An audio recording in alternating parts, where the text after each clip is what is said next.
changer potentiellement la vie des candidats qui sont là-bas et qui vont rentrer dans une entreprise. Je me suis dit, ah bah c'est cool, ils viennent d'être achetés par TripAdvisor, ils ont des sous, ils vont pouvoir recruter. On est en mai 2014. J'avais idéalisé l'entreprise en tant que candidate et quand j'ai vu qu'on me répondait pas, limite j'avais plus envie de travailler dans cette entreprise. Mais quand je regardais dans le rétroviseur, j'avais passé pas moins de 7 entretiens. Et les entreprises qui ne se mettent pas à la page, c'est très grave parce que en 2025, c'est red flag en fait. Bah tu peux rester pour ça. C'est une bonne ou une mauvaise raison. 50% des candidats disent qu'ils arrêteraient un process de recrutement si celui-ci dure plus d'1 mois. Salut Darina. Salut Alexis. Tu vas bien? Parfaitement, et toi? Ouais, très bien. Bienvenue dans le podcast Future of Hiring. Merci. Avec grand plaisir. L'objectif, c'est de parler du co-recrutement, futur de recrutement, les stratégies de recrutement qui marchent bien. Ok. Tu es experte en marque employeur, c'est ton sujet, c'est ton dada. Tu étais chez Welcome to the Jungle pendant 5 ans. Ouais. Tu viens de switcher pour aller chez SumUp. Yes. Qui sont tu représentes SumUp aujourd'hui, qui sont les TPE en gros, on va dire. Absolument, ouais, les solutions de paiement, ouais, pour les petits commerçants. Solutions de paiement, les petits boîtiers blancs, moi je les vois un peu tous les jours comme ça. Absolument. Trop bien, est-ce que tu peux te présenter pour ceux qui ne te connaissent pas?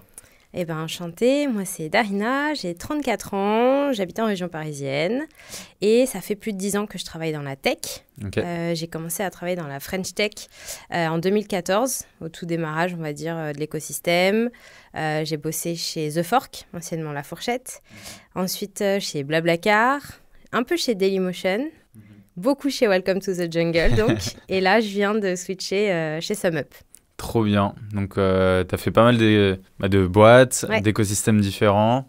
Et surtout, le sujet qui t'a animé, c'est la marque employeur. Absolument. Déjà, pourquoi ça t'anime, ce sujet? Pourquoi tu t'es pris de cœur par rapport à cette thématique? Je dirais que la thématique de Alors déjà, je peux peut-être te définir ce qu'est la marque employeur et te dire pourquoi je l'aime. Carrément. Je dirais que la marque employeur, c'est grosso modo l'image, la réputation d'une entreprise, mais vis-à-vis de 2 cibles différentes. Okay. La première cible, c'est les personnes qui ne sont pas encore dans cette entreprise. A fortiori, les candidats, candidates. Et la deuxième cible, celle qu'on a tendance à oublier, c'est les employés actuels de la boîte. Donc, quelle image a l'entreprise vis-à-vis de ces 2 populations différentes, ceux qui ne sont pas encore là et ceux qui sont déjà là? Et pourquoi est-ce que moi, j'adore cette thématique? D'ailleurs, c'est ce qui m'avait donné aussi envie de rejoindre Welcome to the Jungle en 2020.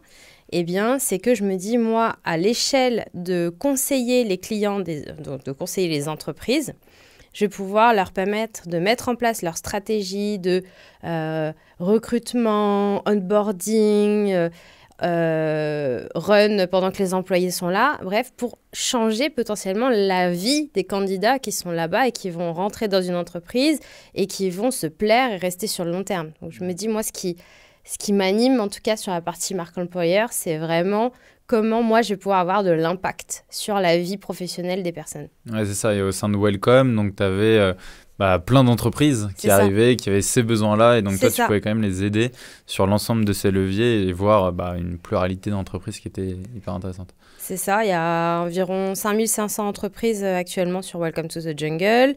Ça a commencé avec les plus petites entreprises qui avaient, entre guillemets, rien. Donc, se disait, tiens, je vais aller sur un site qui, a fortiori, regroupe des entreprises de la même taille que moi, avec peut-être une mentalité un peu similaire à la mienne, un peu celle de la Startup Nation. On parle de 2015-2016. Et puis après, on voit que la marque employeur, ça s'est quand même démocratisé en France. 10 ans après les States, évidemment. Et donc, il y a eu des entreprises de taille intermédiaire et des grandes tailles. Et aujourd'hui, sur Welcome to the Jungle, tu as des entreprises de toutes les tailles pour que chaque candidat trouve chaussure à son pied, en fait. Ok. Et donc, toi, la marque employeur, tu l'as définie avec 2 audiences. Donc, ça, c'est intéressant. C'est externe avec les candidats et puis en interne avec l'entreprise. À quel moment on a la marque employeur qui émerge? Est-ce que c'est seulement d'un point de vue, je sais pas, on va dire réputation de l'entreprise externe? Est-ce que c'est à plusieurs étapes du process de recrutement? Est-ce que c'est même après? Est-ce que tu peux nous en dire un peu plus sur l'ensemble des endroits? Et après, on ira peut-être en profondeur sur chaque levier. C'est une super bonne question parce que, comme je te disais, on a tendance à penser que la marque employeur, c'est juste la réputation externe, alors que c'est aussi la réputation interne. Donc, si je devais décrire un peu les étapes, je dirais qu'il y a 4 étapes principales pour moi dans la marque employeur. 2 qui font écho aux candidats et 2 qui font écho aux employés. Sur les candidats, je dirais il y a la phase de recrutement et le pré-boarding. Une fois que la personne a signé son contrat ou en tout cas est en passe d'être recrutée. Donc la personne n'a pas encore intégré l'entreprise, mais c'est important de déjà travailler la marque employeur. Et les deux autres points qui pour moi concernent la personne une fois qu'elle vient juste d'arriver et qu'elle reste dans l'entreprise, c'est l'onboarding d'un collaborateur et le run. Ce que j'appelle le run, c'est combien de temps tu restes dans l'entreprise. Parce que si c'est pour mettre tous les efforts sur le premier axe qui est le recrutement, mais après lâcher complètement tes salariés dans la nature, ça ne sert à rien, il y a un turnover et tu recommences tout à zéro et ça coûte de l'argent.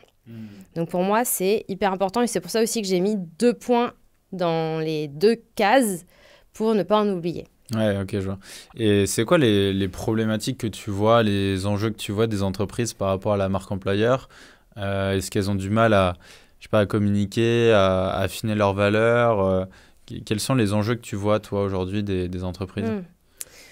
Y en a plusieurs. Quand on parle de marque employeur, je trouve qu'on a tendance à penser à la culture d'entreprise, aux valeurs que les entreprises transmettent. Sauf que c'est là où il y a un point de dissonance qui peut arriver. Okay. Et c'est l'écueil, je dirais, à éviter. Et c'est là aussi que nous, on mettait aussi nos efforts chez Welcome to the Jungle de « Attention, un mot, c'est pas juste joli. Il faut qu'il y ait du sens derrière. » Donc, je te prends un exemple parce que tout à l'heure, j'étais sur LinkedIn et je voyais le témoignage d'une personne qui parlait de son process de recrutement. L'entreprise avait indiqué parmi ses valeurs le respect. Bon, c'est une des valeurs qu'on retrouve assez fréquemment. Sauf qu'elle s'est retrouvée à passer un entretien avec 10 autres candidats et candidates. Et elle a dit, en fait, ça ne correspond pas à mes valeurs et ça me paraît étrange étant donné que l'entreprise prône le respect de faire du recrutement en masse comme ça. Donc ça, c'est un exemple parmi tant d'autres de valeurs qui sont très galvaudées et sur lesquelles il y a besoin de mettre justement du fond. Ouais. Je peux te parler de mes expériences à moi aussi, si tu veux. Bon, alors, je respecte toutes les entreprises dans lesquelles j'ai bossé, mais il y a des choses qui auraient pu être un peu mieux. En 2014, j'avais postulé donc, chez The Fork. Alors, à l'époque, je suis tellement vieille que ça m'arrivait d'envoyer des candidatures par la poste, par écrit. Bon, celle-là, dès que j'ai vu The Fork, je me suis dit... c'était La Fourchette, anciennement. C'était une des premières startups de la food tech et je me suis dit, c'est cool, ils viennent d'être achetés par TripAdvisor, ils ont des sous, ils vont pouvoir recruter. On est en mai 2014. Je me dis, allez, j'envoie mon mail, j'envoie ma candidature. C'est un site internet, ils devraient répondre. Je n'ai jamais reçu de réponse. J'ai postulé 3 fois, donc c'est-à-dire j'ai postulé 1 fois et relancé 2 fois. Je n'ai jamais eu de réponse. Et pour pouvoir leur parler... Un matin, j'ai dû me rendre physiquement chez eux. Je m'étais rencardée sur leur adresse, le digicode, l'étage, le numéro de la porte, toquer et donner mon CV en personne. Et je me dis, tu vois, c'est hyper dommage parce que, après, ça s'est super bien passé. Je suis rentrée dans l'entreprise. Il y avait en plus plusieurs postes à pourvoir puisqu'ils venaient juste d'être achetés par une entreprise américaine. Donc, en vrai, ils avaient des besoins de recrutement, ils avaient des fonds, ils avaient tout ce qu'il faut. Et en fait, ils avaient les opportunités. Mais je pense qu'ils n'ont pas forcément su saisir... Alors, soit ils avaient trop de candidatures en volume, et on pourra reparler de comment est-ce qu'on peut tacler ça.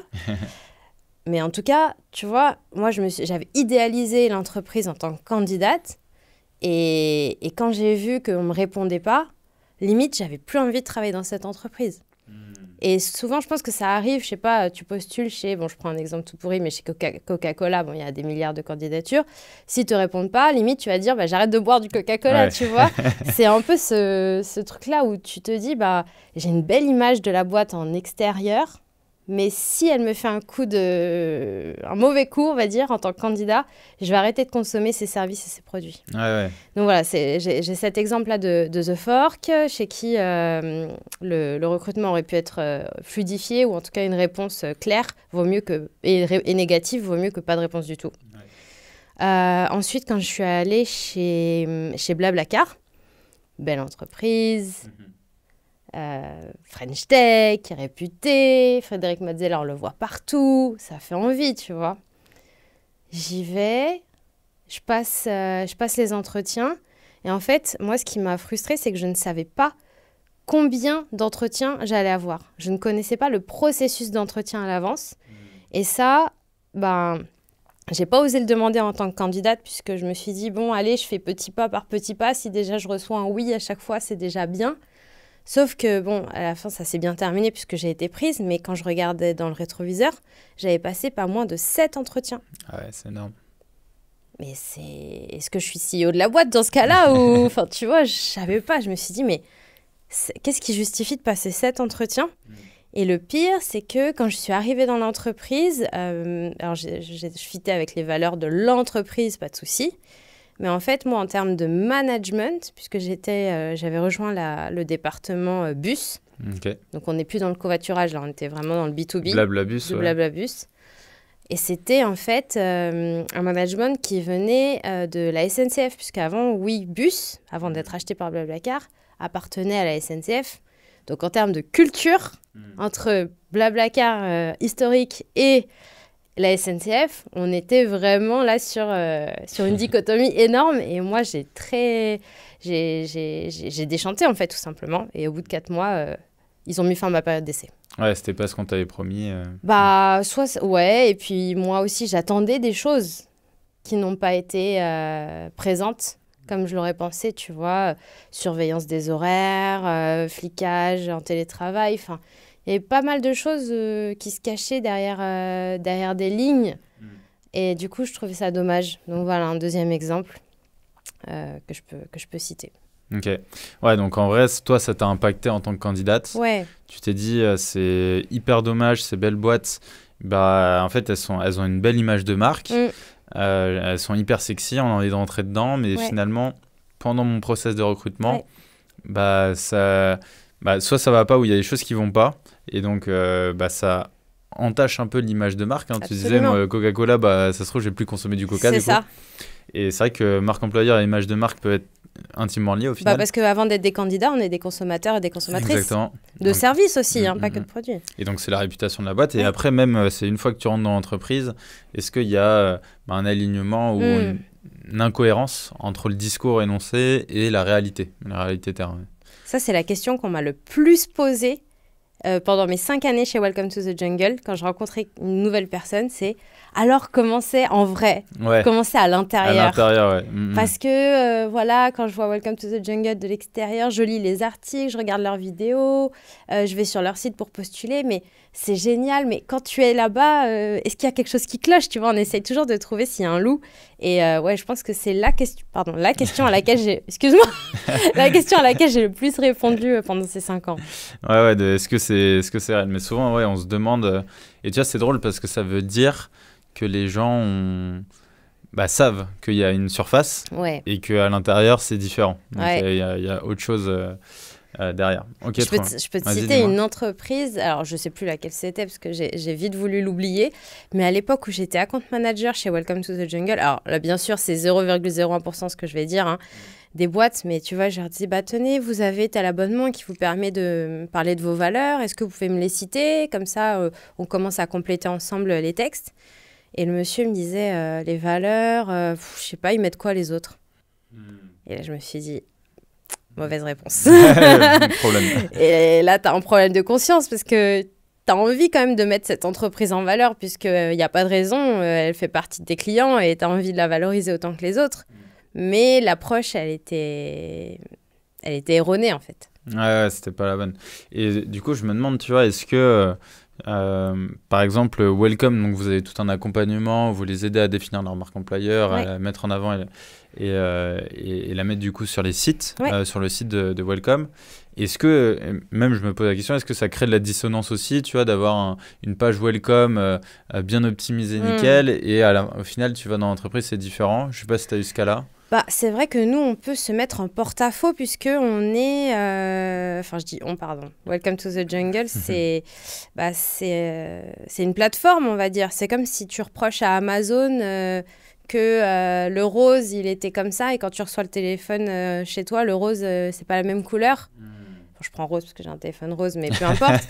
Et est-ce que c'est de la faute de la plateforme, sachant que sur une plateforme, les clients sont en autonomie? Donc, oui, l'équipe onboarding de Welcome to the Jungle aide les clients à mettre en place leur vitrine en leur mettant à disposition les outils pour rédiger leur texte. On leur envoie des réalisateurs pour prendre les photos, les interviews.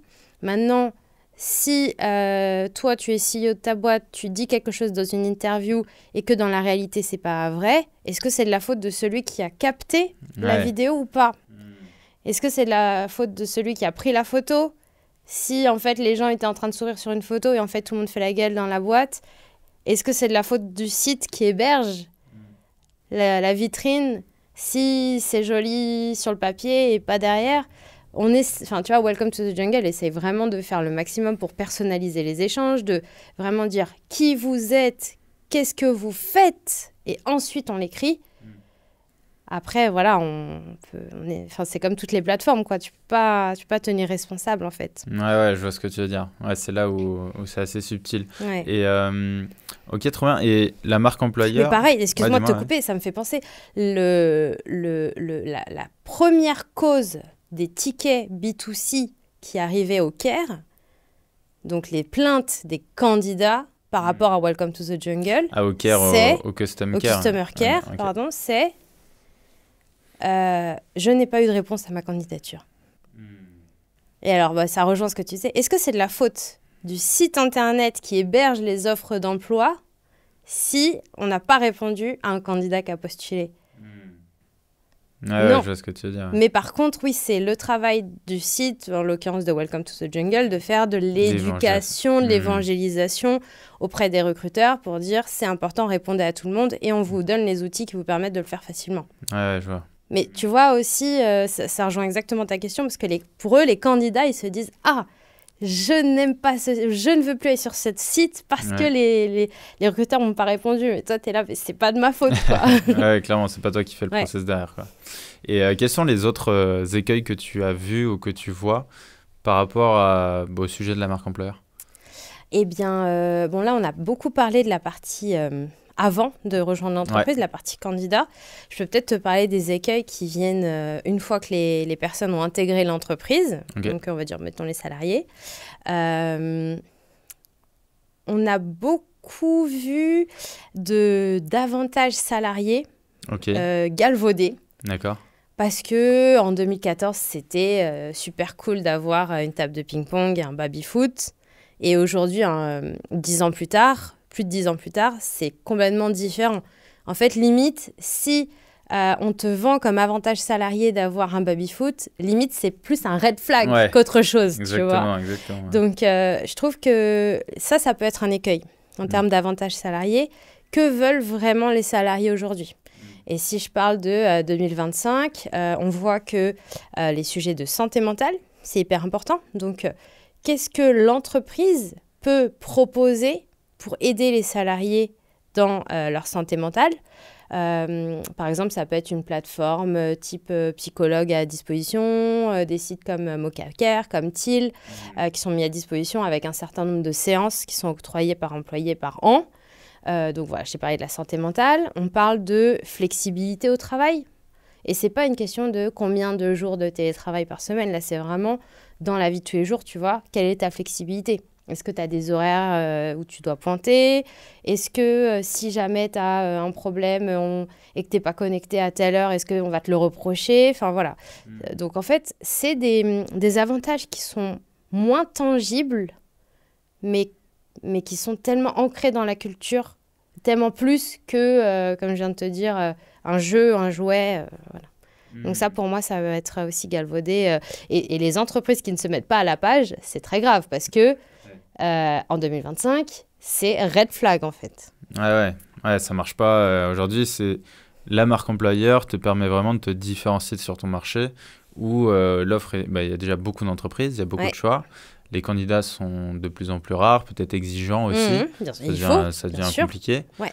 Et donc, il y a quand même une sorte de bataille au sein des entreprises pour avoir la meilleure employer value proposition, donc la proposition de valeur en tant qu'employeur vis-à-vis des candidats. et attirer les meilleurs au final. Parce que si on coche pas ces cases-là, on sait que les meilleurs talents vont aller choisir d'autres entreprises qui vont avoir des avantages plus intéressants ou un équilibre pro-perso ou un rythme de travail. Welcome était très bon d'ailleurs sur la semaine de 4 jours. Où ça, par exemple, quand tu es au sein de Welcome, je pense que la semaine de 4 jours, ça te donne envie de rester chez Welcome parce que tu sais que tu peux pas aller autre part, on ne te proposera jamais ça. Alors attention à ce qu'un avantage ne devienne pas un inconvénient et que ça ne soit pas ta prison dorée. Ok. Ah, parce que du coup, les personnes ne partent pas alors que ça devrait. Ça peut. Ok. Ça peut. Ouais, je vois ce que tu veux dire. Donc, comme toute forme d'avantage, je fustige pas du tout la semaine de 4 jours. Tu vois, par exemple, quand j'étais chez The Fork, je suis restée aussi 5 ans. Et après coup, je me dis, mince, est-ce que je suis restée 1 année, 2 années de trop? C'est vrai que j'avais mon confort. C'est hyper agréable. T'as tes soirées, tes after-work, t'as des séances de massage. Enfin, t'as des choses qui concernent même plus le travail, puisque ton travail, tu le connais bien et à la limite, ça te va. Pourquoi tu restes? Et c'est ça qui est important de se poser. C'est, voilà, t'as 20 ans, tu travailles, tu restes pour ça. T'as 25 ans, tu travailles, tu restes pour ça. T'as 30 piges, peut-être que tu vas pas rester pour les mêmes choses, tu vois. Ouais, ça se trouve, ça peut faire rester des personnes sur certains avantages. Et je le respecte. Et... Je sais pas, tu viens d'être parent, t'as ton mercredi pour aller chercher tes enfants. Enfin, je dis n'importe quoi, j'ai pas d'enfants, donc je sais pas. Mais où t'as une situation personnelle qui fait que cet avantage, ça correspond exactement à ce dont tu as besoin, bah tu peux rester pour ça. Est-ce que c'est une bonne ou une mauvaise raison? Après, ça, c'est chacun. Ouais, c'est chacun. Ouais. Si tu as envie d'aller dans un travail, tu connais par cœur, tu n'as pas forcément envie d'évoluer, pour toi, ça te va, c'est ton taf. Et ben pourquoi changer aussi, tu vois? Ça peut être une forme de confort. Et quelles sont les bonnes pratiques, selon toi, des entreprises vis-à-vis de cette marque employeur, que ce soit en termes de communication externe ou même tout au long du process? Ouais. Je dirais il y a 2 aspects. Le premier, c'est pour revenir sur ce que tu disais. Tu parlais des différents avantages, de la flexibilité aussi. Je trouve qu'aussi, il faut s'adapter aux personnes que tu vas recruter. Tu sais, tu as les générations X, millennials et Z, dont on parle beaucoup aujourd'hui. Peut-être que si tu vends de la flexibilité extrême de l'emploi à quelqu'un de la génération X, est-ce que c'est comme ça qu'il a été... Est-ce que c'est ça qui importe le plus pour lui ou pas? Pas forcément. Alors que Z, absolument. Enfin, en tout cas sur le papier. Si tu vends de la sécurité de l'emploi à un mec de la génération Z, t'inquiète, chez nous, tu peux rester au moins 10 ans.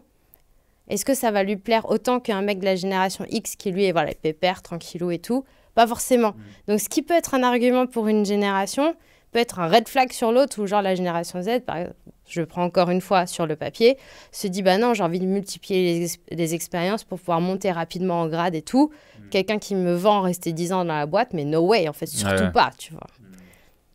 Donc voilà, ça c'est ma première brique de réponse de vraiment il faut que les entreprises adaptent leur marque employeur à leur cible, que ce soit en termes de candidats ou d'employés. Tu vois, je prends un exemple pour les employés pour pas les oublier. Si tu dis à un mec, vas-y, il va te falloir te former tous les ans pour évoluer tous les ans, alors que ce mec-là, il a juste envie d'être pépère, il connaît son travail sur le bout des doigts et ça lui va très bien, peut-être que ça va le perturber. Donc, tu vois, le fait de faire des formations tout le temps, ça peut être aussi un point négatif. Donc voilà, on n'y pense pas toujours. À chaque fois, on se dit, voilà, les bonnes pratiques, c'est ça. Mais tout ce que je vais dire après, en tout cas, il faut quand même que ce soit bien adapté à la génération, ou en tout cas aux personnes. Aux personas qu'on a en face. Aux personas, exactement. Donc voilà. Et après, pour répondre à ta question sur les bonnes pratiques, bah, si tu veux, on peut peut-être découper ensemble. Vas-y, c'est parti. Let's go. Alors, le premier, c'est la phase de recrutement. Donc déjà, je me place du point de vue d'une entreprise pour que les conseils que je donne puissent être activables s'il y a des personnes de l'équipe People, par exemple, ou CEO qui nous regardent. Pourquoi je recrute ? Est-ce que c'est une création de poste ou est-ce que la personne d'avant est partie? Et si elle est partie, pourquoi? Est-ce que l'offre d'emploi, elle va mentionner des choses qui pourraient être améliorées par rapport à la raison pour laquelle le précédent employé est parti? Parce que c'est pour recruter la même chose, avoir les mêmes problèmes avec la personne suivante, ça ne sert à rien. Former les managers qui vont recruter et qui vont manager au quotidien. Et c'est que c'est une équipe de 1 personne, 2 personnes, 10 personnes, 15 personnes. C'est un management différent. Et puis former aussi les managers à recruter, parce qu'on peut vite tomber dans les biais du recrutement. Et puis la rédaction de l'offre d'emploi, basiquement, en fait, tu as le fond et la forme. Donc le fond, c'est il va falloir que l'entreprise donne envie de la rejoindre, parce que c'est fini l'époque où c'est l'employeur qui décide de tout et le petit candidat qui dit « Pitié, s'il vous plaît, embauchez-moi ». Donc là, maintenant, le rapport de force, il est complètement inversé. Donc, il faut donner envie. Comme tu disais tout à l'heure, il y a beaucoup de candidats sur le marché. Ils sont de plus en plus exigeants. Donc, il faut donner envie aux talents de rejoindre l'entreprise. Donc, une offre d'emploi qui dit « On a besoin de ta, tu vas devoir faire ça, ça, ça, ça ». En fait, ce sera moins attractif, je pense, qu'une entreprise qui va dire « Si tu le rejoins, tu vas pouvoir apprendre ça, ça, ça, ça », tu vois. Vraiment donner les bénéfices pour que le candidat puisse se projeter. Voilà, sur le fond et sur la forme, y a sur quels canaux est-ce que tu vas poster ton offre d'emploi. Donc, tu as les job boards plus ou moins traditionnels, tu as le bouche à oreille qui marche beaucoup, le réseautage, comment ça s'appelle, le referral, la cooptation. La cooptation, exactement. Voilà, ça se fait de plus en plus, surtout que c'est un petit milieu, un petit écosystème. Et la question du salaire aussi, elle est importante. Est-ce que bon, déjà, fixer le salaire, donc je pense qu'aujourd'hui, il y a des bons outils qui existent, type Figures, pour pouvoir vous placer au niveau du marché en termes de fourchette. Et c'est important de mentionner la fourchette de salaire dans l'offre d'emploi, puisque tu sais qu'en juin 2026, il y a la directive européenne qui va rendre obligatoire la transparence des salaires sur les offres d'emploi. Donc voilà. Voilà sur la partie recrutement. Qu'est-ce que j'oublie? Le nombre d'étapes dans le process de recrutement. Ça, ouais, c'est important pour savoir où est-ce que tu mets les pieds et quelle est la longueur. Parce que c'est vrai que sinon, tu as une mauvaise surprise comme chez Blablacar. Je n'étais que account manager et j'ai eu 7 entretiens. Ça veut dire que si tu es directeur de je sais pas quoi, tu as quoi? Tu passes 1 année en entretien. C'est quoi cette histoire, tu vois? Donc voilà, la partie recrutement. Une fois que tu reçois tes candidatures, il faut répondre à toutes. Donc, encore une fois, il vaut mieux plusieurs réponses négatives que pas de réponse du tout. Au moins, le candidat, la candidate est fixé, peut avancer sereinement. Et aussi la durée du process. Tu vois, je vais te citer 2 exemples perso, des bonnes pratiques pour le coup. Le premier exemple que je peux te citer, c'est chez Welcome to the Jungle. J'avais postulé en 2019 et j'ai été recalée. Ah ouais? Ouais. Okay. J'avais postulé, mais ils n'avaient pas encore d'account manager à cette époque-ci. Okay. Du coup, j'avais postulé pour sales. Bon, moi, je ne fais pas de sales, mais bon, je me suis dit, vas-y, j'aime tellement la boîte que vas-y, je fais ce que je fais ce que je peux, quoi. Et ils m'ont dit, non, tu seras plus... Toi, ça se voit que tu as plus des compétences sur la partie rétention, fidélisation que sur la partie chasse. Donc, on aime bien ton profil, mais sache que ce n'est pas le bon moment. Mais t'inquiète, on va ouvrir bientôt un département account management. Et dès que tu vois l'offre, le recruteur m'avait dit, ajoute-moi sur LinkedIn. Dès que tu vois l'offre qui pop, tu me contactes et on se revoit pour passer les entretiens pour account management. Et là, c'était le meilleur recalage de ma vie. Pourtant, j'en ai eu beaucoup des recalages. Ouais. Mais tu vois, ça, c'est une bonne pratique. C'est-à-dire que dire non à un candidat, c'est pas forcément négatif. Ouais, et puis en plus, ce que je trouve bien, c'est qu'il te donne un canal hyper privé. Tu me recontactes moi directement, tu as l'impression d'être privilégié. Ouais, et tu d'ailleurs, vas passer devant les autres. Petite anecdote, j'ai dit, quand j'ai repostulé, j'ai dit salut, tu te souviens de moi? Il m'a dit non. Non, pas du tout, mais c'est pas grave. Je me sentais quand même privilégiée. Ouais. Au moins, c'est hyper honnête. Et le deuxième exemple, c'est la durée du process de recrutement. Tu vois, il y avait une stat qui disait que, en gros, plus de la moitié, 50% des candidats disent qu'ils arrêteraient un process de recrutement si celui-ci dure plus d'1 mois. Parce qu'en fait, on est en recherche d'emploi, on est déjà assez stressé comme ça. C'est pour nous faire poireauter entre les étapes. En fait, il n'y a pas de sujet. Et puis, pour une entreprise, si tu as envie de recruter les meilleurs, sache que en fait, tu n'es pas le seul à vouloir recruter ces personnes-là. Donc, il va falloir que tu y ailles. Et l'exemple que je voulais te donner, c'est celui-là de chez SumUp, dans lequel je suis, l'entreprise dans laquelle je suis aujourd'hui. En 2 semaines top chrono, j'ai passé 4 entretiens.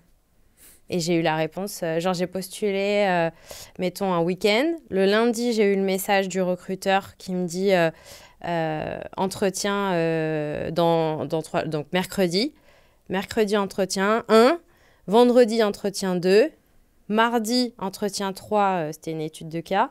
Vendredi, entretien 4, culture fit. Lundi, réponse. Ouais, incroyable.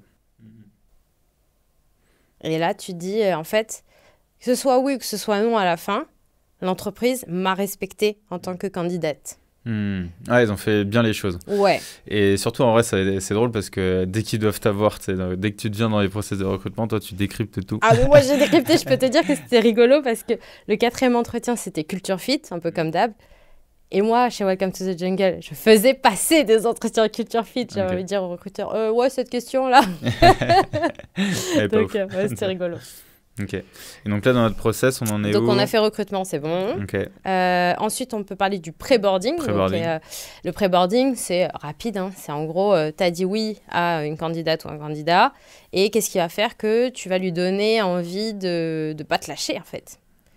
Parce que tu connais, hein, le préavis, c'est 3 mois, légalement. En 3 mois, il peut se passer beaucoup de choses. Le pire, c'est pour les stagiaires et les alternants. Eux, s'ils trouvent un truc, ah ouais, c'est volatile, ils te lâchent. Donc, les astuces de pré-boarding, c'est un peu toujours les mêmes, mais ça marche bien. Tu gardes le lien avec le futur employé, la future employée, tu lui envoies des emails. Le jour J, voilà comment ça va se passer. Tu viens à telle heure. Après, tu peux donner différents codes, tu vois. Ici, on se tutoie ou ici, on se vouvoie. Voilà le dress code que tu peux adopter pour ton premier jour. Tu peux apporter ta gamelle ou t'inquiètes, on va manger ensemble. Tu vois, des petites informations qui paraissent futiles comme ça, mais qui rassurent, en fait, mine de rien, la personne pour le jour J.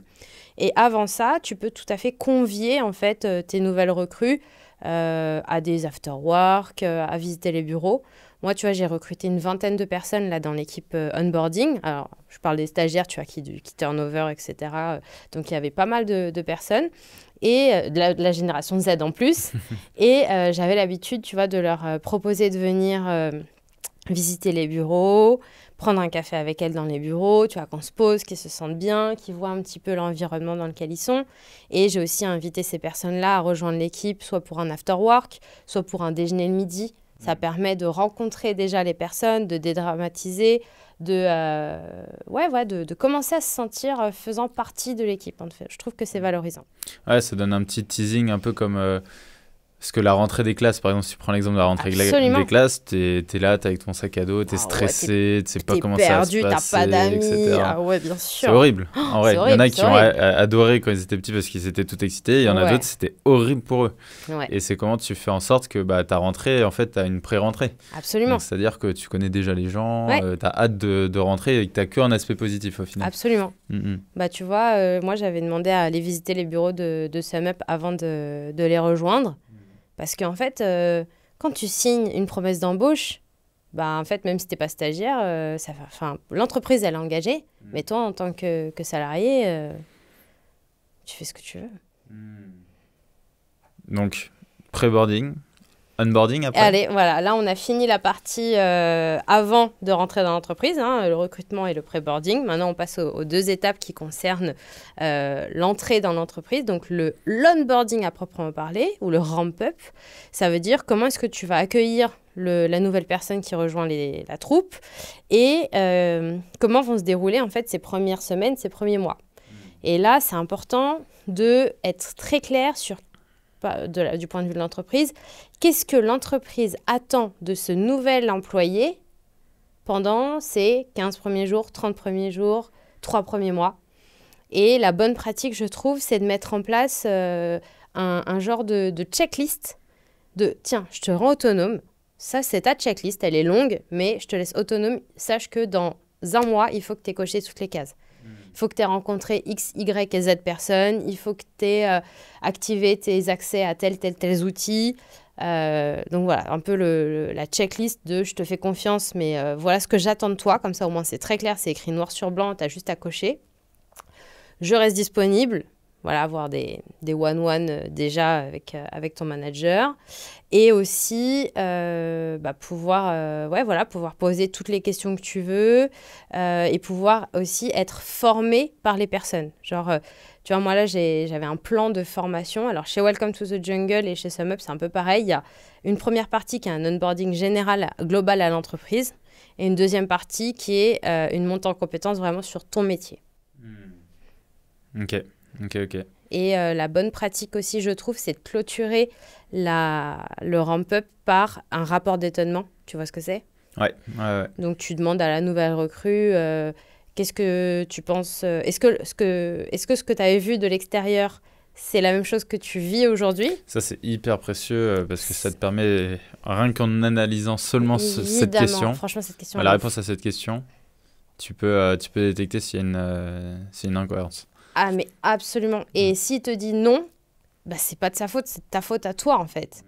Moi, je reformule cette question, je la pose sur plusieurs angles différents. Est-ce que tu te sens comme tu voulais te sentir ? Est-ce que ça te convient ? Est-ce que ce que je t'ai vendu en entretien, c'est ce que tu fais là ? En fait, c'est quand même ta crédibilité de recruteur et de manager que tu mets sur la scène et c'est important que tout soit aligné. Ok. Et donc là, la personne est onboardée. Ouais, onboarding, voilà. À la ramp-up. Elle est au sein de l'équipe. Exactement. Elle a passé sa période d'essai. Ce qu'on lui souhaite. Parfait. Et après, dans la durée de vie du coup de l'employé dans l'entreprise, quelles sont les actions qu'il faut faire ? Bah, ça, je trouve que ça dépend aussi. Tu vois, si je te dis quelqu'un qui veut être là juste pour, je sais pas moi, se former 1 an et après faire autre chose, ou est-ce que c'est quelqu'un qui a de l'expérience, qui sait ce qu'il veut faire et qui veut être là et faire toujours la même chose, tu vois. Mais en tout cas, en fonction de ces cas-là, il faut déterminer déjà ce à quoi aspire le collaborateur, la collaboratrice. Et c'est mettre en place des formations plus ou moins régulières. Ça peut être soit des formations sur le métier, soit des formations, tu vois, un peu random, je sais pas moi, des outils, s'améliorer sur Excel, s'améliorer sur Notion, prendre des cours de langue, voilà. Stimuler la vie d'équipe, c'est hyper important. Surtout qu'aujourd'hui, on est tous là en mode patati patata. Est-ce qu'il faut du télétravail, plus, moins Tu as le CEO de JP Morgan là, cette semaine qui a fait un tollé parce qu'il a dit « Ouais, en visio, personne n'écoute. Sur Zoom, personne n'est attentif. Les gens, ils s'envoient des messages en privé pour se moquer de leurs collègues.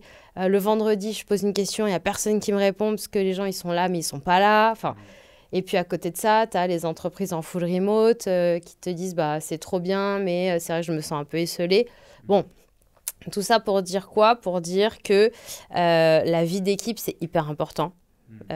Qu'on se voit 1 fois par mois ou 1 fois par an, peu importe, il n'y a pas de formule magique. Mais en tout cas, le sentiment d'appartenance, je trouve que ça a un réel impact sur le succès de l'entreprise. Et ça, je l'ai vu. Ça, je l'ai vu parce que quand les employés sont là, mais se disent, voilà, je peux aller et venir à ma guise, mais en fait, je fais partie de la boîte, oui et non, genre j'assiste au all hands, mais c'est tout. En fait, j'ai vraiment remarqué qu'ils se désengagent du succès de l'entreprise. Tu vois, genre ils sont dans leur taf, leurs chiffres, mais ils oublient le pourquoi ils font ça à l'aspect global. Et moi, je suis un peu la faillotte de service où j'adore mon entreprise à fond. Et je sais que ça m'a beaucoup affectée quand je voyais des personnes un peu plus détachées. Ouais, qui étaient moins dedans. Ouais, exactement. Ok. Mais bon, après, c'est mon mauvais côté. Je rêve la nuit de la boîte. Toi, t'es full engagé. Ouais, c'est pas très bien non plus. Donc voilà, je pense qu'on a fait le tour sur le run. Je regarde si j'ai oublié des choses. Ouais, formation, vie d'équipe. Oui, pardon, l'évolution de carrière. Alors encore une fois, tout le monde n'a pas envie d'évoluer dans le même sens, au même rythme, aux mêmes fonctions et tout. Mais en tout cas, c'est important d'avoir ce qu'on appelle en anglais le career path, tu vois, le plan de carrière voilà, tu es sur un level associate, donc c'est un level junior. Ensuite, tu as le level confirmed. Après, tu as le level senior. Après, tu peux peut-être passer au level d'au-dessus. Donc là, tu peux évoluer verticalement vers soit du management qui peut être team lead, soit de l'expertise en lead. Et après, tu as des head-off, des directors. Enfin, en fait, que tu puisses avoir l'organigramme un peu type pour pouvoir comme ça te projeter. Et à côté de ça, si tu peux avoir en corrélation une grille de salaire qui va avec un peu, tu vois, des indices de référence ou des fourchettes de salaire, je sais pas, échelon A, échelon B, échelon C, je ne sais quoi, ben en fait, ça peut aussi motiver des personnes à se dire, ok, aujourd'hui, je suis, je sais pas moi, je suis level confirmed, bah, dans 3 ans, j'ai envie d'être senior ou j'ai envie d'être lead, tu vois. Et ça, c'est bien d'avoir ce career pass, mais ce qu'il faut aussi, c'est avoir les étapes de comment je fais pour passer d'une étape à une autre, quelle case je dois cocher. Parce que c'est hyper frustrant, quelqu'un qui va dire en entretien annuel, bah tiens, c'est bon, moi j'ai envie d'être senior. Et son manager lui dit, mais en fait, là, aujourd'hui, non, parce qu'il te manque, t'es pas au niveau. Et si la personne ne sait pas pourquoi elle n'est pas au niveau, ce qui lui manque, c'est hyper frustrant. On pourrait se dire, bah attends, c'est hyper subjectif. Et il faut pas que la subjectivité rentre en compte. Ah ouais, t'as rien de factuel qui te dit... Exactement. Ah ouais, là, ouais. Ok. Ouais. Trop bien, je te propose de passer à une étape du podcast qui s'appelle les Rapid Fire Questions. Ok, alors attends que je prenne ma gorgée Prends une gorgée d'eau. J'ai peur de tes questions. Et en gros, je vais te proposer 2 choses. Et donc, tu vas devoir choisir l'un ou l'autre le plus rapidement possible. Yes. Est-ce que tu es prête? Absolument. Tu es plutôt inbound ou outbound? Je suis plutôt outbound parce que ça, c'est vraiment les vrais chasseurs. Très bien. Plutôt manuel ou automatisé? Plutôt, alors moi je suis en customer facing, donc je vais dire manuel, écrire des mails, mettre des petits emojis, parler de la personne, pour moi c'est la base dans la partie relation client. Sinon pour le reste, automatisé à fond. Ok, trop bien. Soft skills ou hard skills? Soft, parce que le hard tu l'apprends. Ok. Plutôt opérationnel ou stratégique? Ah, opérationnel à fond la caisse. En fait, je trouve que les personnes qui donnent des conseils stratégiques n'ont zéro légitimité s'ils n'ont pas été sur le terrain avant. Je suis entièrement d'accord. Plutôt puriste recrutement ou inspiration marketing? C'est quoi ça? Est-ce que tu es plutôt une puriste vraiment du recrutement où je veux faire que ce que me norme le recrutement, le monde du recrutement, ou est-ce que tu veux t'inspirer d'autres disciplines comme le marketing? Oh bah oui, inspiration, elle est toujours la bienvenue. Très bien. Faut que je refasse cette question parce qu'elle n'est pas claire à chaque fois. Plutôt hack ou méthode? Hack. Hack, très bien. Sinon, ça n'a pas de saveur. Si je m'en étais tenue à mes non-réponses chez The Fork, je ne serais jamais... C'est vrai que toi, tu as trouvé des solutions différentes. Hein. Ah ouais, j'ai tapé le digicode, j'ai monté les étages, j'ai toqué à la porte. Hein. Je te pose une dernière question. Ma dernière question, c'est sur le futur du recrutement. Je voulais savoir, quelle est, toi, ta vision du futur du recrutement sur 3 à 5 ans? Qu'est-ce qui va changer selon toi? Qu'est-ce que tu attends ou quelles sont un peu tes prédictions, tu vois, sur ce marché? Que ce soit sur les stratégies, les choses qui vont faire la différence pour les boîtes. Waouh, c'est une belle question. Je dirais, je pense, plus d'accompagnement à la base, que ce soit pour les candidats ou pour les recruteurs, et après je vais m'expliquer, avec pour moi le futur de recrutement, ce seront des rencontres moins volumiques mais plus qualitatives. Donc je vais m'expliquer sur les 3 points.